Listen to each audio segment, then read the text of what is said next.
За та бүхэнд энэ өдрийн мэндийг хүргье. За Адиагуун анкеттай болон одоо энэ нийгмийн даатгалын үндэсний зөвлөлд нэр дэвшүүлж байгаа үндэслэл дээр бичсэн зүйлүүдтэй танилцлаа. Тэгээд ер нь яг хуучин танихгүй ч гэсэн энэ хүний энэ бичсэн зүйлүүдийг хараад энэ хүнийг бол дэмжээ гэж бодож байна.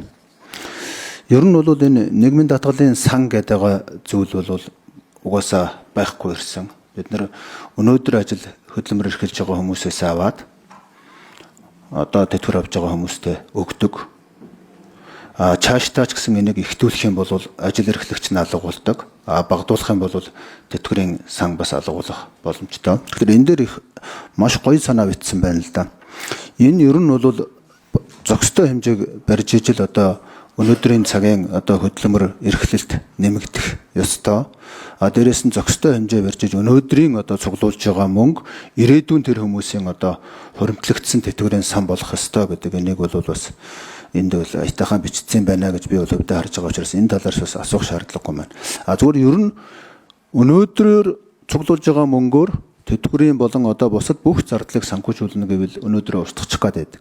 Тэгэхээр энэ дэр тэтгэврийн болон бусад орлогыг нэмэгдүүлэхийн тулд баялагын сантай холбогдох тохиолдолд тодорхой хязгаарлалтаа тогтвортой байдлыг хангана гэж байна. Энэ бол бас их сайхан санаа л да.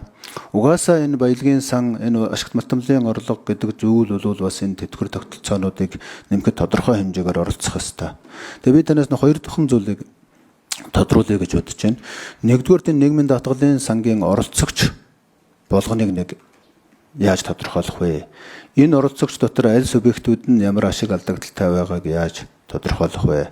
Хоёрдугаар ажил хөдөлмөр эрхлэлтийг одоо устгахчгүйгээр хэтэрхий ихтүүлчихгүйгээр энэ орлогыг нэмэгдүүлэх энэ баялагын сантай холбогдох энэ тогтолцооны талаар та бас нэг тодорхой мэдээлэл өгөөч. Ер нь бол яг ийм ойлгогцтой тэгээд нийгмийн даатгалын үндэсний зөвлөлд нэр дэвшиж байгаа хүмүүс иймэрхүү философороо явах юм бол энэ сангийн одоо бие даасан байдал, тэнцвэртэй байдал, тогтвортой байдал хадгалагдана гэж бол би хувьдаа үзэж байгаа учраас таныг энэ талаар бол бас маш их дэмжиж байна. За улсын хурлын гишүүн Банзарагчийн төвшингийн асуултанд нэр дэвшигч Гочин Сөрөнгийн хариулна. Микрофон номер 5. За баярлалаа. Төвшин гишүүний асуултанд хариулъя. Тэгэхээр ерөнхийдөө бол саяын одоо төвшин гишүүний санаа зовж байгаа цаашдын нийгмийн даатгалын одоо шинжилгээг одоо үргэлжлүүлэх төрийн бодлого ямар байх вэ гэдэг асуудалд бол энэ нийгмийн даатгалын үндэсний зөвлөл, нийгмийн даатгалын үндэсний зөвлөлийн дэргэдэх мэрэгжлийн хороод бол маш том ийм хувь нэмэр үүрэг хариуцлага хүлээх ёстой маа гэдэгтээ би санал нэг байгаа. Ер нь өнөөдөр энэ одоо нийгмийн даатгалын тогтолцоог цааш төгжүүлэх асуудал тийм амар хэлбэр асуудал биш. Би 2007 онд Дэлхийн банкны шугамар энэ тэтгэврийн шинжилгэлийн асуудлаар энэ зүүн Европын орнууд Америкт одоо гарсан өөрчлөлтийн асуудлаар бол бас одоо туршлага судлах сургалтанд бол хамрагдсан хүн байгаа. Тэгэхээр тэр үед бол 2007 онд бол энэ нийгмийн даатгалын одоо хуримтлалын тогтолцоонд шилжсэн орнууд, өөрөөр хэлбэл хуваарлтын тогтолцооноос хуримтлалын тогтолцоонд шилжсэн орнууд буруу хийснээс бол бас Польш зэрэг орнууд бол бүр дампуурч тэтгэврийн тавих зардалгүй болсон ийм тохиолдлууд хүртэл гарсныг бол одоо бидэнд мэдээлж байсан. За тэгэхээр өнөөдөр бол дэлхийд бол хоёр тогтолцоо байгаа. Хуваарлтын тогтолцоо хуримтлалын тогтолцоо гэж. Тэгэхээр ер нь хуваарлтын тогтолцоотой орнууд ч гэсэн өнөөдөр бас улс орныхон одоо төвшинд тэтгэврийн насан турш хүмүүсийн эрхийг хамгаалах чиглэлээр бас боломжийн одоо төвшин төрсэн хөгжилтэй орнууд байна.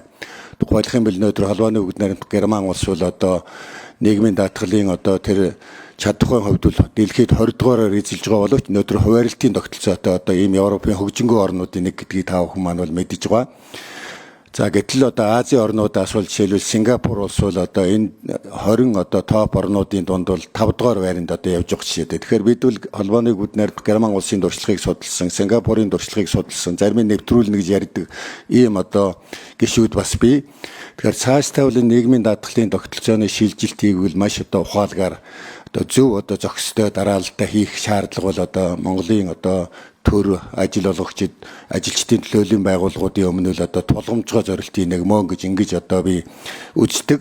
За энэ хамгаалалтын сайд бол бас одоо сайдаар ажиллаж байгаа хугацаанд амал энэ талаар надад хэд хэдэн удаа зөвлөдөж байсан.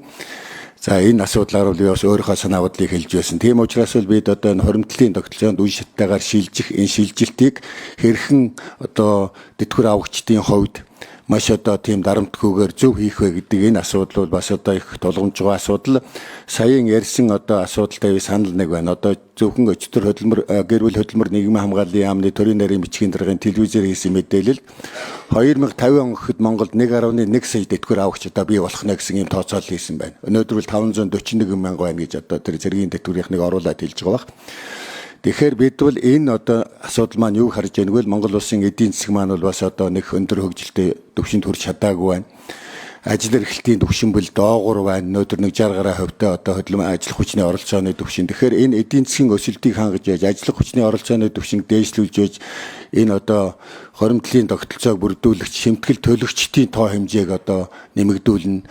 Шимтгэл төлөгчдийн хамрах хүрээг өргөжүүлэх ийм боломж бүрдэнэ. Тийм учраас энэ асуудлыг бол зохицоор нь авч үзэх асуудал бол үнэхээр одоо төрийн маш одоо ухаалаг бодлого дистрата ийм одоо алхмууд бол одоо шаардна гэж би энэ одоо судлаачийн хувьд бол үздэг. Гэхдээ ерөөсөө л энэ тэтгэврийн одоо реформын асуудал бол улс орны эдийн засгийн хөгжил энэ одоо хөдөлмөр эрхлэлтийн одоо хөгжлийн төлөв байдалтай шууд холбогддог ийм асуудал хүн амын насжилт маань нэмэгдэж байна.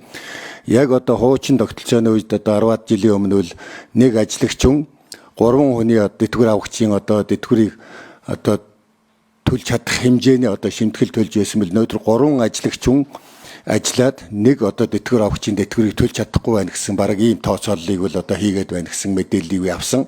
Тэгэхээр энэ маань бол юу харж яаг нь өнөөдрийн тогтолцоог бол зайлшгүй шинжлэх шаардлагатай байна. Цаг хугацааны хувьд бол бас одоо алдаж болохгүй байна гэдэгтээ бол санал нэг байна. Тийм учраас нийгмийн даатгалын 3 давхар тогтолцоо гэдэг имийг үл би төвшин гишүүний хувьд бол маш сайн одоо бас анхааралтай авч байгаа ийм хүн гэж бид ойлгож байгаа. За хуулийн төсөл санаачилсан бас байсан одоо 20 гишүүнтэй хамтарч нийгмийн даатгалын шимтгэлийг зохистой төвшөнд яаж одоо тогтоох вэ гэдэг энэ талаас нь бол бас асуудлыг хөндсөн ийм эрхцүү шинжил хий гэдэг тал дээр бол би байр суурьтай байна гэж ойлгосон.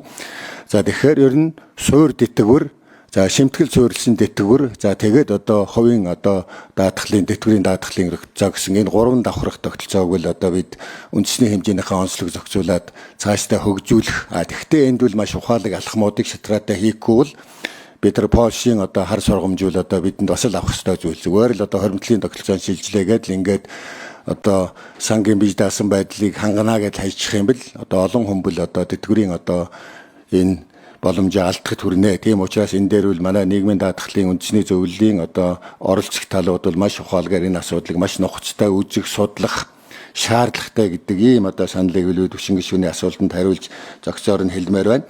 За ер нь бол нийгмийн даатгалын сангийн доктортой байдлыг хангахад бол даатгуулагчдаас гадна мөн төрийн оролцоо чухал. Тэр нь бол баялагын сангаар дамжуулах хэлбэр байж болно. Тухайлх юм бол одоо бас зарим нэгэн одоо судлаачд бол ерөн цаашдаа хоримтлын тогтолцоон шилжих үед бол 80% нь бол одоо шимтгэлээсээ тэгээ 20% нь бол ер нь үндсэндээ бол одоо бас төрийн дэмжлэг гэдэг юм одоо тэр баялагын сан бусад хэлбэрээс одоо оруулах ийм зүйл байх гэдэг энэ асуудал бол одоо бас цаашдаа ярих ёстой асуудал. Ер нь бол бидний хувьд бол энэ нийгмийн даатгалд хамрагдах стийн хүрээвэл харьцангуй бага байгаа.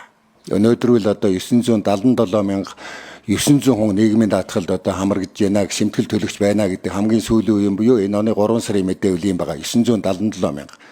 Хуучин бид нар сая 200 мянган хүн байна гэсэн бас тоо бол өнгөрсөн жилүүдэд бас ярьдаг байсан.